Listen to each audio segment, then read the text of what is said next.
There was a time when I believed every thought inside my mind. If my brain told me I was failing, I believed it. If my mind whispered that I was behind in life, I believed that too. And when fear imagined problems that did not even exist yet, somehow I suffered as if they were already real. One day during my early years as a monk, a young man came to me looking exhausted. Not physically exhausted, mentally exhausted. He said, "Master, my life feels heavy." I asked him a simple question. Is your life heavy, or is your mind heavy? He became silent. Because many of us never separate the two. We assume our suffering comes from reality, when often it comes from the story our brain creates about reality. Think about your own life. How many nights have you lost sleep over things that never happened? How many conversations have you replayed in your head, only to realize later that nobody was angry with you? How many opportunities have you avoided because your mind convinced you that failure was certain?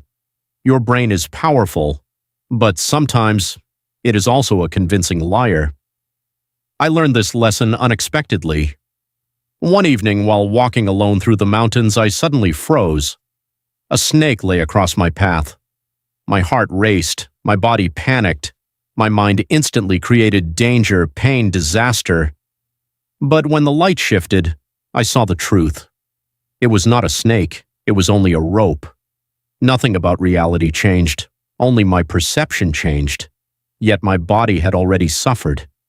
And I realized something important. Many people spend their lives fighting ropes they believe are snakes. They fear rejection before speaking. They fear failure before trying. They fear judgment before anyone has judged them. Their minds build prisons and then convince them those prisons are reality. This is brain versus reality. The brain says, "You're too late." Reality says, "You still have time." The brain says, "You're not enough." Reality says, "You're still growing." The brain says, "Everyone has life figured out except you." Reality quietly reminds you, most people are simply trying their best behind closed doors. One elderly monk once told me, "Do not believe every thought simply because it arrived inside your head." That lesson changed my life. We question strangers, we question news, we question other people's intentions, but we rarely question our own thoughts. Instead, we immediately accept them, and then we wonder why we feel anxious, overwhelmed, and disconnected. Mindfulness taught me something different. It taught me to observe thoughts without becoming them. When fear appeared, I stopped saying, "This fear is me." Instead, I learned to say, "Fear is visiting my mind right now." That small shift changes everything, because you are not every anxious thought, you are not every insecurity, you are not every story your brain creates at 2 a.m.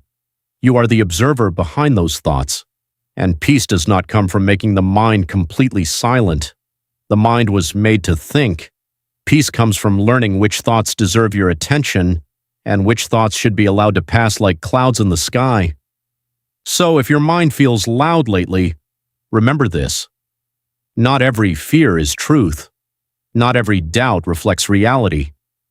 Sometimes your brain is trying to protect you using old wounds, imagined futures, and outdated fears. You do not need to fight your mind. You only need to notice it, pause, breathe. Ask yourself, is this reality, or is this only my fear speaking? Because the day you stop believing every thought, may be the day you finally begin seeing life clearly, and perhaps more peacefully.